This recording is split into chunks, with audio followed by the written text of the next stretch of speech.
했을 때 제가 아시는 분이 연락이 왔습니다. 그래서 직장을 다시 안산에서 잡게 되었고 그 이후로 많은 물질과 또한 제가 원치 않았던 급여도 받게 되었습니다. 그래서 또한 그곳에서 일이 조금 힘들었습니다. 생각보다는. 그래서 힘들다고 주님한테 투정할 때는 자리를 또 옮겨주시고, 또한 일이 너무 편해서 너무 단조로워서 또 기도하면 주님께서는 좀 더 다른 자리로, 그렇게 제가 말만 하면은 이렇게 옮겨주고 응답해줬던 하나님이었던 것 같습니다. 아마 그때는 어린아이의 믿음이었으니까 아마 주님께서는 그 기도를 다 들어주셨던 것 같습니다. 그렇게 신앙생활은 계속했고, 또한 교회가 작은 교회이기 때문에 뭐 여러 가지 봉사는 다 할 수밖에 없었습니다. 그래서 뭐 차량 봉사, 또한 뭐 교회학교 선생님 뭐 여러 가지 많이 했습니다. 하지만 제가 제일 못하는 것은 성가대였습니다.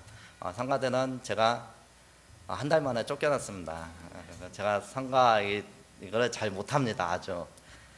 그래서 가끔 저기 제사장기도 인도할 때 그 인도를 제가 찬양을 하는 거에 대해서 상당히 힘들어합니다. 그래서 찬양을 다음에 어떤 기회가 있으면은 제가 좀 잘 못하니까 이해하시고 들어주시기 바랍니다.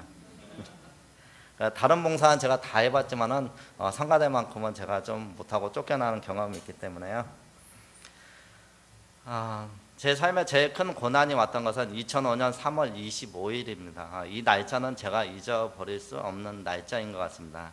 그날은 고난주간이었고 성금요일로서 믿음의 모든 사람들은 거룩하게 주님의 그 십자가를 생각하며 보내는 거룩한 날들이었습니다. 저에게도 그 부활주일은 특별하게 준비할 수 있는 시간들이었고, 또한 작은 교회였기 때문에 특별한 전도도 준비하고 있었습니다. 그래서 제가 주축으로 해서 뭔가를 할 수 있는 그 여건이 되어서 제가 여러 가지 많이 준비하고 있었습니다. 근데 그때 금요일 날 제가 손을 다치게 되었습니다. 손가락을 4개를 다치게 되었는데 그 중에 4번째 손가락은 절단이 되었고, 그 다음에 5번째, 3번째 손가락은 인대와 핏줄과 모든 게 끊어진 상태였고, 그 다음에 2번째 손가락도 손가락 쪽으로 스쳐 지나갔기 때문에 손이 많이 다쳤습니다. 그때 당시만 해도 저는 몰랐습니다. 119를 불러서 길병원을 갔습니다. 그래서 그곳에서 수술을 하려고 했는데 수술을 길병원에서는 할 수가 없었습니다. 전담하는 의사 선생님이 밖에 외근 중이었고 급한 수술이었기 때문에 빨리 해야 하는데 그러지 못했습니다. 그래서 이 안산의 두손병원으로 오게 되었습니다. 두손병원에서 2시간이 넘는 수술은 진행되었습니다. 그때 저는 그 마음속에 제가 왜 이런 마음을 먹었는지 모르겠지만 그런 마음이 들었습니다. 주님께서는 이 땅에 오셔서 그 하나뿐이 없는 그 목숨을 다 주셨건만 제가 이 손 하나 드린들 어찌 그게 아까울까, 그런 마음으로 그 고난과 고통은 있었지만 제 마음을 인내하고 나갈 수 있었습니다. 그렇게 2시간이 끝나는 수술 끝나고 이제 회복실로 오게 되었습니다. 회복실에서 의사 선생님과 또한 이제 전주에서 이제 보호자와 형님과 가족들이 올라오게 되었습니다.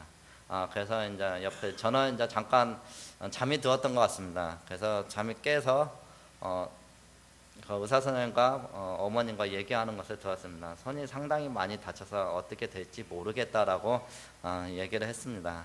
마음적으로는 좀 많이 고통스러웠지만은 그 마음을 유지하고 주님께 이 손을 드렸으니 내가 좀 불편하더라도 내가 그렇게 삶을 살아야 하지 않느냐는 그런 마음을 가졌습니다. 근데 이것이 이제 현실로 다가오기 시작했습니다. 오른손을 다쳤기 때문에 첫째는 밥을 먹을 수가 없었습니다. 그래서 제 나이 그때 26이었죠. 그 나이에 어머님이 떠나주는 밥을 먹을 수밖에 없었습니다. 너무나 좀 힘들었습니다. 어렸을 때, 아주 아이일 때 어머님이 떠나주고 밥을 먹여주는 건 당연하지만은 뭐 지금 뭐 지민이나 그런 나이는 당연하지만 제 나이인 성인이 되어서 어머님이 밥을 먹여준다는 게 너무나 고통스럽고 힘들었습니다. 그리고 또한 모든 것이 너무 불편했습니다. 화장실 가는 것도 불편했고 뭐 씻는 것도 불편했고 뭐 하나 제대로 할 수 있는 게 아무것도 없었습니다. 그런 마음이 너무나 힘들고 고통스러웠습니다. 그래서 퇴원을 하고 이 마음에 우울증이 오기 시작했습니다. 그때 당시는 우울증이라는 생각을 하지 못했는데 우울증이 왔습니다. 그래서 집에서 멍하니 있으면은 이제 텔레비전 켜놓고 있으면은 그 사람이 자살하고 죽는 것들이 계속 머릿속에 들어오기 시작했습니다. 그러면서 제 손을 보면은 제가 이제는 무엇을 할 수 있을까? 이 나이에 이 젊은 나이에 무엇을 할 수 있을까? 저를 포기하는 마음까지 자꾸 가는 걸로 유도하게 되었습니다. 하지만 저는 신앙인이기 때문에 자살하는 것은 천국에 갈 수 없다라는 그 한 가지만 가지고 계속 제 마음을 달래기 시작했습니다. 그렇게 고난의 시간을 보내고 있을 때 또 하나의 또 안 좋은 일이 또 일어났습니다. 제가 사는 전셋집이 또 경매에 넘어가게 되었습니다. 그래서 이제는 집까지 쫓겨날 상황까지 몰리다 보니까는 더 마음적으로 힘들었습니다. 그래서 그렇게 계속 치료는 받았지만 제가 제 손을 제대로 보지 못했습니다. 첫 번째 병원에 가면 치료할 때 의사 선생님이 그 컴퓨터로 그 찍은 것을 다 이렇게 보여주거든요. 근데 차마 제 눈으로 볼 수가 없었습니다. 너무나 이렇게 손이 탱탱 부은 데다가 또한 네 번째 손가락이 절단이 되었기 때문에 그것이 약간 꺾어져 있는 그런 모습을 제가 눈으로 차마 볼 수가 없었습니다. 그렇게 치료는 계속 되었지만은 마음에 많은 어려움이 있었습니다. 그것 또한 집도 이제는 정리를 해야 하고 이제 쫓겨나야 하는 형편으로 계속 몰아가고 있었습니다. 그렇게 2달 좀 지나서 회사에서는 다시 회사에 나와야 하지 않느냐, 아프다고 집에만 있는 게 아니고 나와서 좀 일을 하면서 치료를 받자고 했습니다. 많이 힘들었고 좀 안 좋았지만은 어머님도 그것 때문에 많이 속상해했지만은 일단은 회사에 출근은 하게 되었습니다. 그래서 왼손으로 글씨 쓰는 연습을 많이 했습니다. 그래서 전화를 받고 이제 발주를 받으려면은 일단은 뭐 듣는 것도 중요하지만은 그것을 메모를 해서 잘 정리를 해서 또 넘겨를 줘야 했기 때문에 왼손으로 글씨 쓰는 연습도 많이 했고 또한 거기에 또 운전하는 것도 많이 불편했고 여러 가지로 상황이 그런 상황이었습니다. 그때 아마 주님께서 저의 형편과 사정을 너무 잘 아셔서 사람을 보내주기 시작했습니다. 제가 뭐 알고 지냈던 동생이었지만 그 동생이 노무사 사무장으로 일하고 있었던 것은 몰랐습니다. 하지만 그 동생이 저의 상황을 보고 저를 좀 도와주겠다라고 얘기를 했습니다. 그래서 산재에서 좋은 등급을 받을 수 있게 되었고 또한 보험에서 좋은 등급을 받아서 많은 보상을 받을 수 있게 되었습니다. 만약에 저의 생각과 저의 방법이었다면 아마 뭐 받을 수도 없었고 어떻게 할 수도 없는 상황이었지만 다른 사람을 통해서 저의 형편을 알고 그것을 도와줄 수 있는 주님께 너무나 감사했고 너무나 행복했습니다. 또한 집 문제도 유찰이 계속되면서 마지막으로 이제 그 결과가 나오게 되었습니다. 많은 사람들이 3분의 1을 제대로 받지 못하고 아마 쫓겨날 가정들이었습니다. 거기에 7세대가 살았는데 그 모든 세대 중에는 나이가 많이 드신 어르신도 있었고 또 저같이 젊은 사람도 있었고 또 가정을 가지고 있는 사람들도 있었습니다. 그래서 그 돈을 가지고는 또 다시 어디 가서 전세를 얻는다는 건 너무나 어려운 상황이었습니다. 그래서 법원에 가서 이제 최종 판결을 받고 이제 각자 이제 봉투를 줍니다. 그래서 거기에 자기 금액이 거기에 들어가 있습니다. 그래서 은행에서 바로 찾으면은 이제 그걸로 끝나고 이제 이사갈 날짜만 정해가지고 가면 됩니다. 그런데 희한한 일이 그때 또 생기기 시작했습니다. 많은 사람들이 다 모든 가정이 3분의 1만 받게 되었고 저도 그렇게 알고 그냥 마음을 정리하고 나오려고 했는데 봉투를 보니까 저에게만은 조금 더 많은 돈이 액수가 들어가 있었습니다. 모든 돈을 딱 정해가지고 n분의 1로 다 7가정을 나눈 다음에 또 남은 돈이 또 있었습니다. 그 돈을 저에게 주게 되었습니다. 그것은 제가 이제 확정일자가 조금 빠르다는 이유로 저에게 조금 더 많은 것을 넣어주게 됐습니다. 그래서 저만 3분의 1을 받고 돌아오게 되었습니다. 마음속으로는 좀 불편한 마음도 많이 있었습니다. 아까 얘기했던 데 어르신들도 있었고 또한 가정을 이루는 가정도 있었는데 그들에게는 그 작은 돈이 너무 힘들었을 텐데 저는 혼자였고 또한 뭐 저희도 돈이 많이 필요했지만은 그 사람들보다 다급하지는 않았던 생각이 들었습니다. 그건 저에게 더 많은 것을 주신 것에 대해서 또한 하나님께 너무나 감사를 드립니다. 그리고 또한 그 시기에 하나님께서는 또 나이도 이제 많이 있었고 그래서 이제 결혼을 준비를 해야만 했습니다. 근데 손이 다쳤고 그렇기 때문에 결혼이라는 것을 좀 마음에 많이 좀 접고 있었습니다. 30이 넘은 나이였고 또한 또 나이도 많았고 또한 손도 장애인이고 또한 여러 가지로 형편이 안 좋았습니다.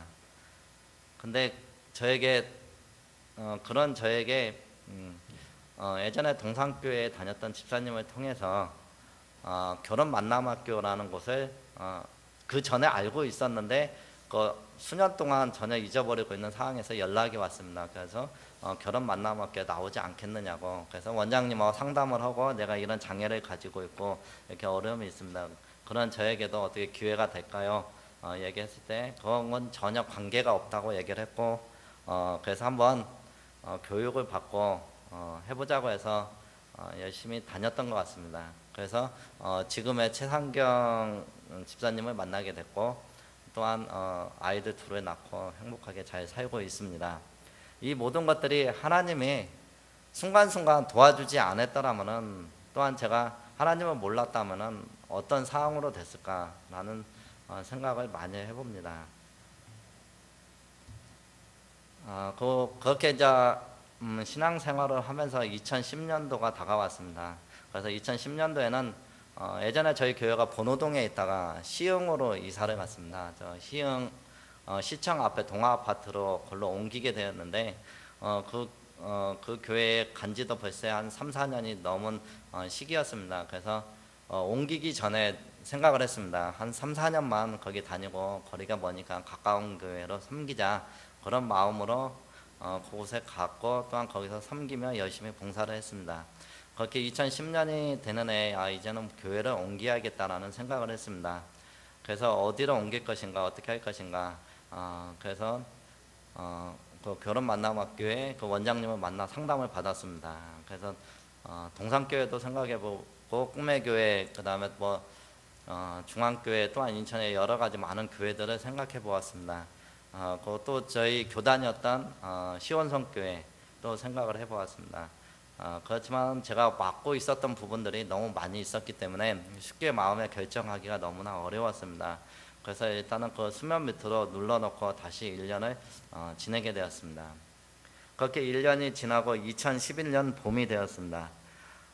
그때 2011년 봄에 저의 믿음에 획을 가르는 사건이 일어나게 되었습니다. 그건 무엇이었냐면 곧 휴거가 온다라는 얘기였습니다. 저희가 알지도 못하는 뭐 예전에 휴거 사건으로 많은 무리가 빚었던 그런 일들이 있었습니다. 근데 휴거가 곧 임박했고 온다라는 모 목사님의 설교를 듣고 혼란에 빠졌습니다. 이대로 가다가는 휴거는 그렇고 구원도 받을 수 있을까라는 믿음에 처해 있는 상황이었습니다. 믿음이 너무 밑바닥까지 떨어져 있어서 어떻게 추스해야 할지 모르는 때였기 때문에 교회를 옮기려고 하는 그 마음이 계속 있었던 것 같습니다.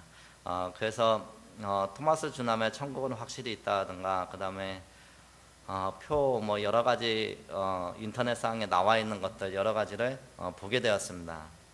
그리고 또 인터넷의 댓글에는 이런 것도 나와 있습니다. 휴거할 수 있는 사람들의 하나님이 다 테스트를 했다고 합니다.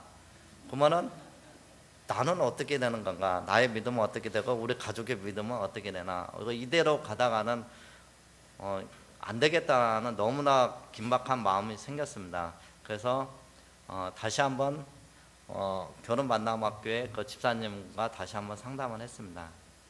그랬더니 그 집사님이 바로 얘기를 동산교회에서 개척을 한 이득진 목사님이 선무동에 개척을 했다고 얘기를 해 주었습니다. 가서 한번 예배를 드려보고 거기서 좋으면은 그쪽에 교회로 들어가는 게 어떻겠냐라는 얘기를 했습니다. 그래서 저희는 2달 동안 고민을 많이 했습니다. 하나님께 저의 가는 것이 옳은 건지 주님께 물어봤습니다. 근데 그때 당시만 해도 계속 그랬지만 주님은 대답이 없었습니다. 제가 하고 난 다음에 그 일이 그랬구나라는 걸 알았지. 그때 주님의 음성을 듣고 가는 그런 정도의 믿음이 아니었기 때문에 2달 정도 기도해보고 일단 제가 먼저 한번 여기를 와봤습니다. 가지고 목사님 말씀에 설교를 딱 들었는데 그냥 뭐 0.2초라고 하죠. 아주 빠른 그냥 한마디에 그냥 바로 이것이야. 이곳에서 믿음 생활을 하면은 바로 우리의 믿음이 회복될 수 있겠다라는 생각이 바로 들었습니다. 그래서 저희 가족은 이제 가족이 모두가 한번 예배를 드리러 왔습니다. 그리고 한번 듣고 바로 결정을 하게 되었습니다. 목사님께서 성경 말씀으로 말씀을 전하는데 우리가 똑같이 말씀을 읽는데 그 말씀 속에 생명력이 있고 운동력이 있고 또한 우리의 골수를 쪼개고도 남을 정도로의 그 말씀들이 계속 듣게 되었습니다. 근데 왜 이렇게 달랐는지 몰랐습니다. 우리는 말씀을 듣고 또한 성경 일독을 하고 그렇게 하지만은 같은 말씀인데 목사님이 전할 때와 또한 우리가 읽을 때와 뭔가가 차이가 있나 그런 것들에 너무 놀라웠고 너무나 좋았습니다. 그렇게 회복의 동산교회로 어떤 거침없이 이 회복의 동산교회로 와게 되었습니다. 그 전에 있던 교회는 너무나 좀 미안했습니다. 수년 동안 수십 년 동안을 한 교회에서 섬기고 또한 예배를 드렸는데 갑작스럽게 와서 아마 많이들 힘들어 했겠지만 저의 믿음이 회복되지 않으면 안 되겠다는 생각으로 이곳에 정착하게 됐고 또한 이곳에서 많은 것들을 보고 느끼게 되었습니다. 그래서 너무나 안타까움도 많이 있었습니다. 그래서 거기에 다녔던 교인들한테도 가끔씩 만나면은 지금은 이런 시대고 이런 시기이기 때문에 우리가 시세를 분별하고 나가야 하며 또한 말씀에 집중하고 주님의 임재를 느끼며 가야 한다는 얘기들을 많이 했습니다. 그런 얘기를 할 때마다 그 사람들은 그 집사님들은 다른 세상 얘기, 그러니까는 너무 좀 이단이나 좀 급진파 얘기라고 듣고 거기에 수용하려고 하지 않았습니다. 하지만 많이는 알지는 못했지만 전해야 한다라는 생각으로 기회 있을 때마다 전하고 또 CD를 주고 또 책자를 주고 그런 일을 계속 반복했습니다. 그리고 교회에 계속 있었던 데이비드 차나 김하중 장로님이나 뭐 이동호 목사님 많은 분들의 간증과 말씀을 통해서 저의 삶도 계속 변하기 시작했습니다. 그래서 그렇게 자주 보았던 TV도 이제는 보지 않게 되었고 그 시간에 음악을 틀어놓고 집안에 틀어놓고 말씀을 읽으면서 그렇게 생활을 바뀌게 되었습니다. 그리고 제사장 기도를 처음 할 때 너무나 좀 어려웠습니다. 4번을 반복한다는 게 너무나 쉽지 않았습니다. 또한 말씀도 어려웠고 그 말씀을 따라간다는 것도 어려웠습니다. 그래서 읽다가 졸기도 가끔씩 자주 했고 또한 어느 때는 혀가 꼬여서 그 말씀을 따라가지 못할 때도 너무 많았고 너무나 좀 어려웠습니다. 하지만 그것이 계속 반복되면서 이 말씀의 능력이 무엇인가를 깨닫게 되었습니다. 그래서 지금은 그 말씀을 읽을 때마다 자꾸 뜨거움이 몸에서 막 뜨거움이 나타나고 또한 자꾸 방언이 나오기도 합니다. 또한 여러 가지 현상들이 조금씩 나타나기 시작합니다. 그래서 이 제사장 기도가 우리가 계속 반복을 하지만 거기에 대한 정말 놀라운 역사가 있다는 걸 느꼈습니다. 목사님 말대로 씹으면 씹을수록 계속 그 말씀이 나오고 단맛이 나오는 것처럼 제사장 기도를 통해서 계속 제 자신이 더 성장하고 또한 하나님을 의지하며 주님의 사랑하는 마음이 더 가까이 가는 것을 느끼고 있습니다. 그리고 제가 또 하나 놀라웠던 것은 제가 다니는 곳이 기장교회입니다. 그러다 보니까는 방언이나 그런 것들은 전혀 없습니다. 목사님 한 것만 가끔씩 볼 뿐이지 교인들이 방언이나 다른 뭐 신유의 은사라든가 예언의 은사 같은 거는 전혀 있을 수가 없습니다. 그냥 예배 드리고 잘 드리는 것만이 착한 교인이고 믿음의 교인으로 생각을 해왔습니다. 근데 이 교회에 와서는 그렇지 않았습니다. 모든 분들이 방언을 하고 또한 예언을 하고 주님의 음성을 들었습니다. 그래서 주님의 음성을 듣는 것은 저기 기도원 원장님이나 듣는 것이지 우리하고는 전혀 관계가 없다라고 생각을 했습니다. 그래서 여기에 계신 분들은 다들 기도원 원장님이지 않나라는 생각을 했습니다. 그래서 합심해서 기도하면은 딱 정확하게 기도 결과가 나온다고 하는데 저는 아직 뭐 그 정도는 아니지만 저도 거기에 가려고 많이 노력을 하고 있습니다. 그래서 요새는 주님의 음성을 들을 수 있는 길을 열게 해달라고, 또한 예언을 하고 신유를 하고 통변을 할 수 있는 일들이 일어날 수 있게 해달라고 많이 기도를 합니다. 그래서 저번에 통변을 할 때 너무나 특별했습니다. 너무나 놀라워서 제가 어떻게 감당할 수 없을 만큼 많이 놀랐습니다. 정말 방언을 하고 통변을 하는 것, 제 차례가 됐을 때 아마 기억인 것 같습니다. 저는 방언을 하기는 했는데 검증받은 적이 한 번도 없습니다. 방언인지 아니면 날랄라인지 뭔지 전혀 알 수가 없습니다. 근데 그날 안수 집단을 쭉 세워놓고 하라고 하는데 제 차례가 됐습니다. 머릿속에 너무나 복잡했습니다. 해야 할지 말아야 할지 어떻게 해야 할지 일단 나오는 대로 했습니다. 근데 통변이 나오기 시작했습니다. 너무나 기뻐가지고 정말 말로 표현할 수가 없었습니다. 눈물이 날 정도였습니다. 처음 들어보는 거였고 처음 아는 것이었습니다. 그나마 제가 방언을 할 수 있었던 거는 우리 아이들 학생들을 연합수련회를 여러 번 지방으로 많이 데려갔습니다. 그곳에 가면은 아이들보다 교사 선생님들 더 은혜를 받았고 또 목이 쉬도록 찬양을 했기 때문에 아마 거기서 하나님이 주신 거였는데 아마 제가 그걸 느끼지 못했던 것 같습니다. 교회에서는 전혀 할 기회가 없었기 때문에 아마 그랬습니다. 그래서 여기서는 자유스럽게 얼마든지 방언을 할 수 있고 또한 주님의 음성을 들을 수 있는 여러 가지 통로와 또한 같이 있음으로 해서 그런 역사가 일어나는 것 같습니다. 그래서 가끔씩 저에게도 손에 전기가 옵니다. 목사님 말대로 특별한 뭐가 있나 싶은 생각도 들지만은 전기가 오는데 전기가 오고 또한 제가 특별한 또 한 가지 음성을 들은 게 있습니다. 그것은 새하늘과 새 땅에 너를 데려가겠다라는 주님의 음성을 들었습니다. 그때 너무 놀라웠습니다. 그때 눈물을 흘리면서 저 같은 죄인이 새하늘과 새 땅에 들어갈 수 있을까요? 저를 하나님의 천국에 들어갈 수 있을까요? 너무나 놀라웠습니다.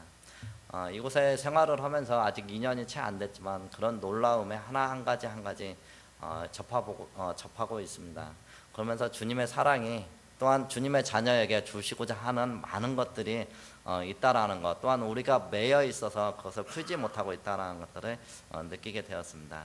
앞으로도 제사장 기도나 또한 많은 예배를 통해서 더 주님을 알아가기 원하며 주님을 더 사랑하기 원합니다. 감사합니다.